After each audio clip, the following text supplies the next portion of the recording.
This news update is brought to you by Grab somebody and tell them hello. Your happiness will be connect to flow. Smile and cheer because that is we flow. Grab somebody and tell them hello. With your hands in the air, hands in the air, hands in the air, hands in the air. This is how we flow, yeah. Grab somebody and tell them this is how we flow.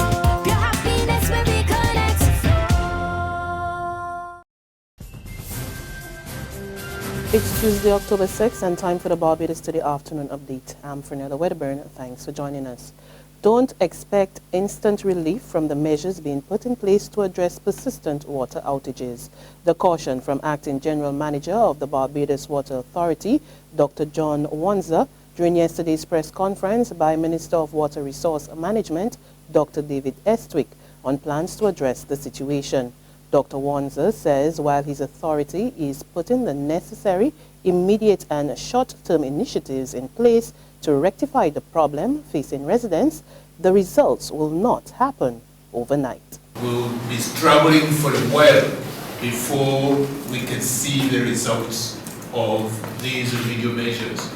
We are beginning to see some elements of positive responses to the work that we've been doing in the Golden Ridge system, where we are now able to maintain certain levels in the Golden Ridge system and have been able to pump to Castle Grant and mitigate against the problems that those at the higher elevations had.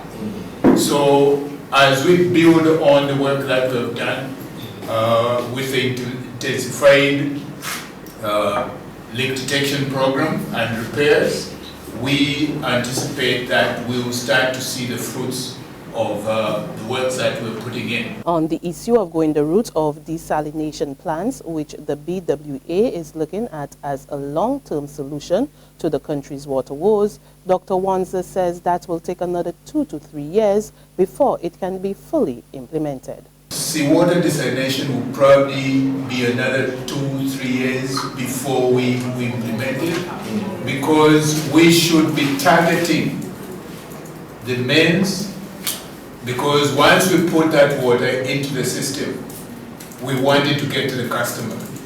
And if we have all these breakages in the system and leakage, then even with that additional water and more expensive water, we will still not be able to meet the supply needs of the customers. The Barbados government is being urged to rethink its decision to remove personal tax allowances for registered retirement savings plan. And leading insurance executive Edward Clark says failure to do so will have negative consequences for the industry. Several industry players and interest groups have expressed concerns over the government's decision, which was announced in the June 15 budget.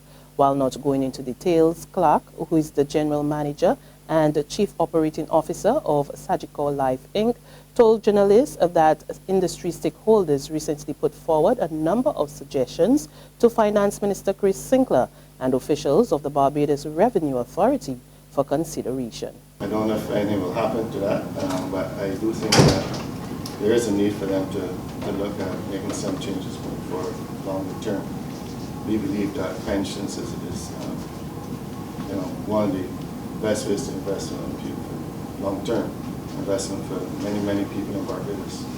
And it has had, it will have a significant impact on long-term retirement planning if it is not addressed in the future. I think people do realize what happened to the mutual fund industry after the tax benefits were removed.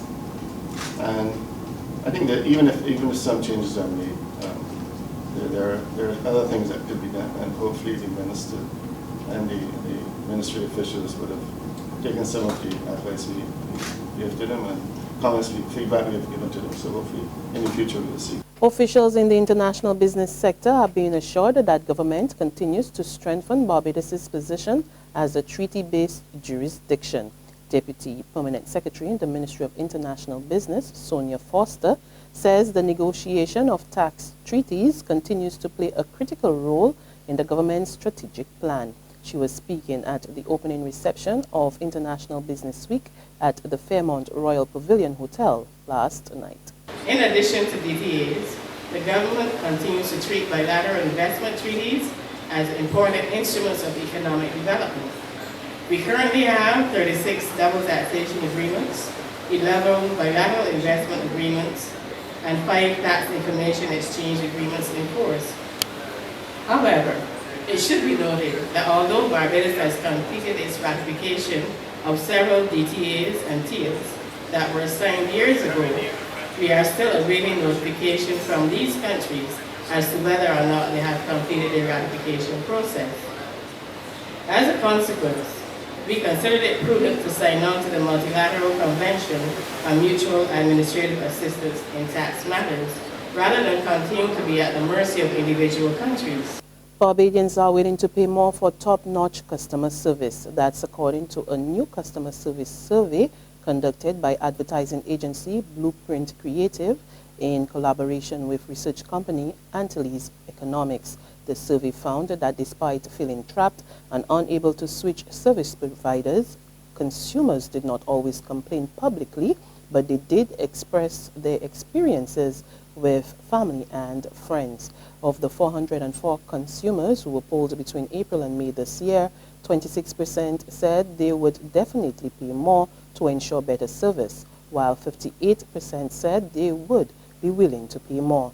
The researchers say the results show that customer service is important to Barbadians, and companies should take a closer look at that aspect of business to remain competitive.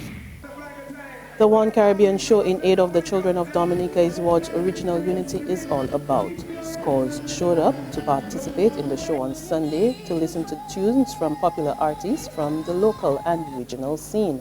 An events committee member and Barbados Labour Party MP for St. Michael Southeast, Santia Bradshaw, says the outcome clearly showed how the Caribbean can unite for a cause. It's taken this event to be, or this disaster to be able to bring us as a people together, but it has shown our oneness, it has shown our versatility as a people, it has shown our diversity, and it has shown our togetherness, that we're able, and a willingness indeed to be able to come together. You know, these artists have come without being paid to perform. All of them, big, small, in between, came out, accepted the request for them to be a part of the show, and we're just so grateful to them.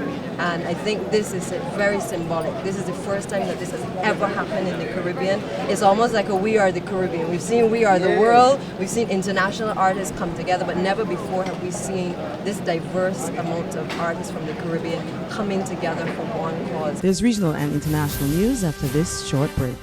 Secure your future, be financially strong. Since 1983, we have been there for you. A smart range of products, great tax benefits.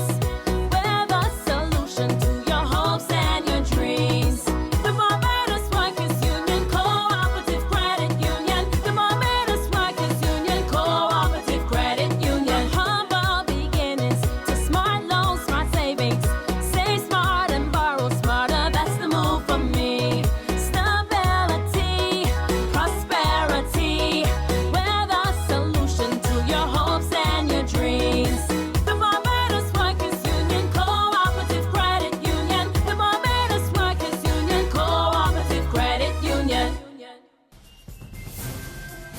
In news from the region, we headed to the Bahamas for an update. 3 rapid and needs assessment teams from the Caribbean Disaster Emergency Agency are currently in Nassau to determine the extent of the damage suffered during the passage of Hurricane Joaquin over the weekend. CDEMA's Executive Director, Ronald Jackson, says the regional teams will provide the necessary support to assist with accelerating the rapid assessment process and fine-tuning emergency relief and early restoration needs. The personnel will focus their efforts on Long Island, Crooked Island, and Atkins Island, some of the hardest hit areas. The teams will return on Friday. And unlike the Bahamas, officials in Bermuda say the country weathered the effects of Hurricane Joaquin well. In fact, Acting Premier Bob Richards says the island is already returning to normalcy.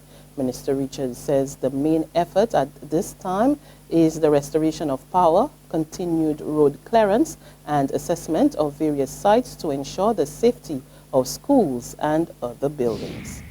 Further afield, South Carolina is grappling with a host of new concerns following historic flooding, including dams breaking, billions of dollars in damage, and rivers that are still to crest. More in this report from the CNN. Officials in South Carolina waking up to lingering fears that more catastrophic flooding and new dam breaches could be on the way. From the river standpoint, we haven't hit the worst of it yet. Monday night, 8 dams failing, buckling under the pressure of historic rains.